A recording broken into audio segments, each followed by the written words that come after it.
Hello বন্ধুরা, গতকাল IPL governing council ও BCCI 2025 আইপিএলের মেগা নিলামের নিয়ম নিয়ে যে সিদ্ধান্তগুলি নিয়েছে সেগুলির মধ্যে প্রথমটি হলো প্রত্যেকটি দল তাদের গত মরশুমের 6 জন প্লেয়ারকে রিটেন করতে পারবে। 6 জন প্লেয়ারকে রিটেন করতে পারবে, সাথে আরটিএম যুক্ত আছে এবং 6টি প্লেয়ারের মধ্যে তারা সর্বাধিক 5 জন প্লেয়ার ক্যাপড প্লেয়ার এবং 2 জন সর্বাধিক আনক্যাপড প্লেয়ার নিতে পারেন এবং সেটা বিদেশি ও দেশীয় খেলোয়াড় যুক্ত করে তারা 6 জন প্লেয়ার রিটেন করতে পারে।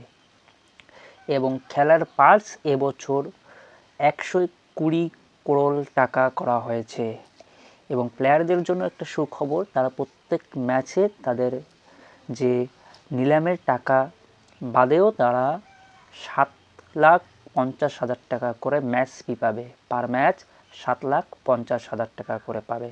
ইম্প্যাক্ট প্লেয়ার যে রুলস ছিল সেটি 2027 পর্যন্ত বহাল থাকছে এবং বিদেশি প্লেয়ারদের প্রত্যেকটি প্লেয়ারকে মেগা নিলামে নাম নথিভুক্ত করতে হবে এবং তারা যদি কোনো দল চুক্তি করার পর তারা যদি মেগা নিলাম থেকে সরে দাঁড়ায় তাহলে তাদের 2 বছরের জন্য ব্যান করা হবে, তাদেরকে আইপিএল থেকে নির্বাসিত করা হবে।